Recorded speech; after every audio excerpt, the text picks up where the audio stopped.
दोस्तों स्वागत है आपका हमारे आज के नए वीडियो में। दोस्तों आज हम आए हुए हैं एक कैरियर की 1.5 टन नॉन इन्वर्टर एसी की लेस कूलिंग की कंप्लेन पर। और उसके साथ साथ एक और कंप्लेन है इसकी कि इसका वाटर लीकेज हो रहा है। आप देख पा रहे होंगे नीचे एक टब रखा हुआ था जहाँ की पानी टपक टपक के इसमें जा रहा है। तो दोस्तों जब हम इसके पास आए तो यहाँ पर हमें एयर थ्रो बहुत कम मिला, जबकि कस्टमर का ये कहना है कि एसी को इन्होंने कुछ दिन पहले ही सर्विस करवाई हुई थी। तो उसके लिए हम आ गए आउटडोर के पास। तो हमने जब आउटडोर पे आकर के गैस चेक किया तो गैस भी इसमें प्रॉपर तरीके से थी, गैस की कोई दिक्कत इसमें हमें देखने को नहीं मिली। सिर्फ और सिर्फ इसमें एयर थ्रो का कम होना ही हमें दिखा। तो हम आउटडोर में गैस को रिस्टोर कर लिए। उसके बाद हम आ गए इंडोर के पास और इंडोर पर आकर के हम इसके इंडोर को पूरा उतारेंगे और उतार करके पूरा डिसमेंटल करके सर्विस करेंगे। तो जो भी हमारे नए टेक्नीशियन भाई हैं उनको आज की वीडियो में कुछ ज़्यादा ही हेल्प मिलेगी, तो इसलिए आप वीडियो पूरी देखिएगा।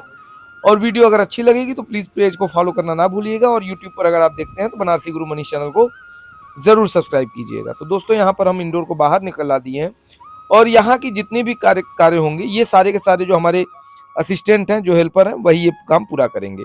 तो वीडियो पूरी देखिएगा और वीडियो अच्छी लगी तो लाइक शेयर और कमेंट ज़रूर कीजिएगा। यहाँ देखो ये है, ये देखो ये है, इसको ऐसे दबाओगे खींचोगे बाहर निकल आएगा। जहाँ भी ये तीन होगा, ध्यान देना एक और जैक ज़रूर होगा मोटर का। ये होता है कॉमन रनिंग और स्टार्टिंग के लिए, और उसके बाद एक और वायर होगा जो कि फीडबैक होगा मोटर की स्पीड को सेंस करने के लिए, वो उसका होगा।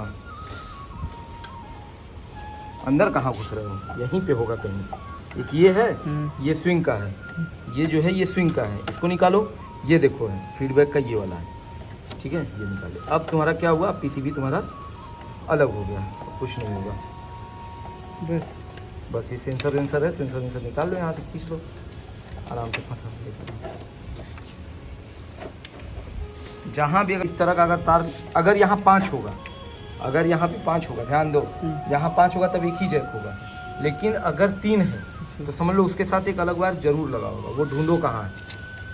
पूरा डब्बा निकाल लो ना, ट्रांसफार्मर के साथ है। देखो थोड़ा दिमाग का इस्तेमाल किया करो।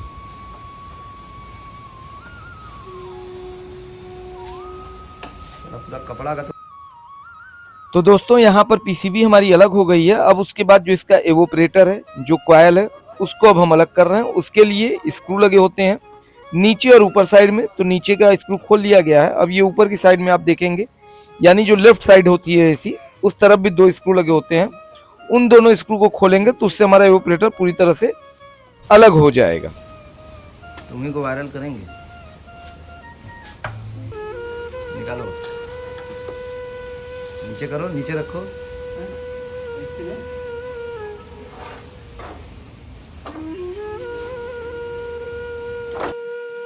तो दोस्तों यहाँ पे देखिए ऑपरेटर हमारा अलग हो गया। अब जो हमारे सहयोगी हैं ये इसके ब्लोअर को भी अलग कर रहे हैं, और ब्लोअर के इस साइड बुश लगा होता है और राइट साइड अब आप देखेंगे तो ब्लोअर मोटर लगी हुई है। ये चीजें सारी की सारी चीजें हम पार्ट पार्ट एकदम अलग कर लेंगे, और अलग करने के बाद इसकी हम अच्छी तरीके से सर्विस करेंगे। यहाँ पे आप देख पा रहे होंगे कि कॉइल इसका कितना ज्यादा गंदा दिख रहा है। तो होता क्या है कि जब हम नॉर्मल सर्विस करते हैं एसी की, तो फ्रंट की तरफ से पानी मारते हैं जिस तरफ अभी हमारे सहयोगी मार रहे हैं, लेकिन बैक की तरफ पानी हम नहीं मार पाते, जिसकी वजह से कि कॉइल हमारा अच्छी तरीके से साफ नहीं हो पाता है। तो यहाँ पे हमारा एवोपरेटर और चेचिस सारी चीज़ें साफ हो गई हैं। एक बात का ध्यान दीजिएगा कि जब भी कभी आप सर्विस कर लें तो सर्विस करने के बाद जो आप ब्लैक कलर का देख रहे हैं ये बुश है, यहाँ पे ग्रीस या वेस्लिन लगाना बिल्कुल भी ना भूलें। मैं अपनी हर सर्विस की वीडियो में ये आपको ज़रूर बताता हूँ, इसलिए क्योंकि अगर आप बुश पे ग्रीस या वेस्लिन लगा देंगे तो फिर मोटर से जो आवाज़ आती है, जो ब्लोअर से कभी कभी कुछ आवाज़ आती है, वो आवाज़ नहीं आएगी और कॉल भी हमारी रिविजिट नहीं होगी। ये बहुत ही छोटी बात है लेकिन गंभीर बात है, तो ये करना बिल्कुल भी न भूलें। यहाँ पे देखिए आप, ये जो साफ्ट देख रहे हैं यही हमारा साफ्ट इस बुश के अंदर जाता है, और ये फ्रिक्शन की वजह से बाद में आवाज़ करने लगता है। तो जब आप इसमें ग्रीस या वेस्लिन लगा देंगे तो फ्रिक्शन कम से कम होगा और उसकी वजह से हमारी आवाज़ नहीं आएगी। यहाँ पर सारी चीज़ें हमने सेट कर दी हैं। ब्लोअर हमारा लग गया है, ब्लोअर मोटर भी लग गया, और जो अब स्क्रू है इसको हम लगा के इसे अच्छी तरीके से टाइट कर देंगे, जिससे हमारा ब्लोअर फिक्स हो जाएगा।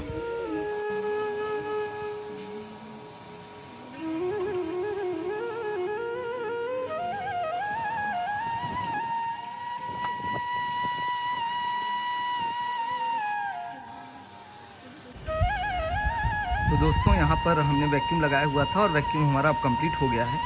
और वैक्यूम कंप्लीट होने के बाद हम यहाँ पर इसको बंद करेंगे और सबसे पहले हम वाल्व को बंद करेंगे।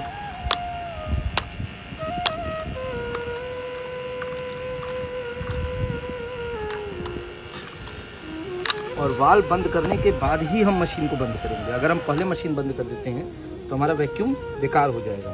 तो यहाँ पर हमने मशीन बंद की। अब हम इसको कुछ देर के लिए छोड़ देंगे, लगभग 5 मिनट के हम इसको छोड़ेंगे ये चेक करने के लिए कि हमारा वैक्यूम टूट रहा है कि नहीं टूट रहा। अगर नहीं टूटेगा तब हम गैस खोलेंगे। तो हम 5 मिनट वेट करते हैं, उसके बाद फिर आगे बढ़ते हैं। तो दोस्तों 5 मिनट बाद देखिए यहाँ पर हमारा वैक्यूम बिल्कुल भी नहीं टूटा है। तो अब हम क्या करेंगे, अब हम एलंकी से हल्की सी गैस को रिलीज करेंगे। और एक बात ध्यान दीजिएगा, वैक्यूम करने के बाद जब सबसे पहली जो लाइन खोलनी है वो हमें ये वाली पतली वाली जो लाइन है, जिसको कि हम लिक्विड लाइन कहते हैं, आम बोलचाल की भाषा में बहुत समय टेक्नीशियन भाई इसको डिस्चार्ज लाइन भी कहते हैं, लेकिन ये डिस्चार्ज लाइन नहीं होती है, ये होती है हमारी लिक्विड लाइन। अब इसको हम हल्का सा इसको खोल करके गैस को रिलीज करेंगे और फिर उसके बाद इसको हम बंद कर देंगे। अब जहाँ पर हमने यूनियन खोला हुआ था वहाँ पर हम लीक टेस्ट करेंगे और यहाँ भी हम देखेंगे कि हमने जो प्रेशर डाला था वो प्रेशर हमारा कम हुआ कि नहीं हुआ। और दोनों जगहों पे हमें ये पता चल जाएगा कि हमारा लीकेज है या नहीं है। तो हम चलते हैं इंडोर के पास और वहाँ पर लीक टेस्ट करते हैं। तो दोस्तों हम आ गए इंडोर के पास और हमारे सहयोगी ही इसका लीक टेस्ट भी कर रहे हैं। और लीक टेस्ट करने के लिए हम शैम्पू का ही ज़्यादा उपयोग करते हैं, क्योंकि शैम्पू में चिकनाहट ज़्यादा होती है और वो आसानी से जो है उसमें झाग भी बन जाते हैं। उन्होंने तो चेक कर लिया, उसके बाद हम क्रॉस चेक करने के लिए हम भी आ गए हैं और हमने दोनों यूनियन पे अच्छी तरीके से लीक टेस्ट किया है। तो हमें लीक देखने को नहीं मिला। अब उसके बाद हम इसकी अच्छी तरीके से टेपिंग भी कर दिए हैं। ये आप देख पा रहे होंगे, ये बहुत ही छोटी छोटी चीज़ें होती हैं जो कि आप करना बिल्कुल भी ना भूलें। तो दोस्तों हमने लीक टेस्ट कर लिया। अब लीक टेस्ट करने के बाद जो हमारा मेन काम है वो है ये, यहाँ पर देखिए हमने प्रेशर भी डाला था और ये प्रेशर हमारा उतना ही है, यानी हमारा कहीं लीकेज नहीं है। हमने नीचे टेपिंग वेपिंग भी कर दी है इसकी। अब हम सबसे पहले जो हमारी लिक्विड लाइन है, जिसको कि आप लोग डिस्चार्ज लाइन के नाम से भी जानते हैं, उस के वाल्व को हमने खोल दिया। अब उसके बाद हम यहाँ पर जो हमारा सक्शन लाइन है उसके भी वाल्व को खोल देंगे। और इन दोनों वाल्व को खोलने के बाद चलेंगे हम एसी को चालू करेंगे और सारी चीज़ों को चेक करेंगे कि जो हमारा एयर फ्लो है वो सही आ रहा है कि नहीं आ रहा। और जो हमारा मेन प्रॉब्लम था इसमें वाटर लीकेज का, वो प्रॉब्लम भी हमारी सॉल्व हुई या नहीं हुई। तो बने रहिएगा वीडियो में, और वीडियो हमारी अच्छी लगे तो प्लीज़ वीडियो को ज़्यादा से ज़्यादा लाइक ज़रूर कीजिएगा और शेयर करना बिल्कुल भी ना भूलें। तो चलिए चलते हैं फिर से इंडोर के पास और इसका हम आपको स्टैंडिंग प्रेशर दिखा दें। तो अभी देखिए इसका स्टैंडिंग प्रेशर आपका लगभग 170-180 PSI के आसपास दिखा रहा है। ये हमारा कैरियर कंपनी का एसी है। तो दोस्तों आ गए हम इंडोर के पास और एसी को हमने चालू कर लिया है और अब हम सारी चीज़ों को मेजर कर लेंगे। जैसे कि हमारा एम्पियर कितना ले रहा है, ये 1.5 टन की एसी है तो इसको लगभग 6 से 7 एम्पियर के आसपास मैक्सिमम करंट लेना चाहिए। तो यहाँ पे देखिए ये अभी 5.94 एम्पियर के आसपास करंट ले रहा है, जो कि परफेक्ट है। धीरे धीरे इसका एम्पियर अभी बढ़ेगा और इसका एयर थ्रो जो पहले काफ़ी कम था, केवल एसी के पास हाथ ले जाने पर ही हमें महसूस हो रहा था, अब वो हमें काफ़ी दूर तक महसूस हो रहा है और कूलिंग भी इसकी प्रॉपर तरीके से आ रही है।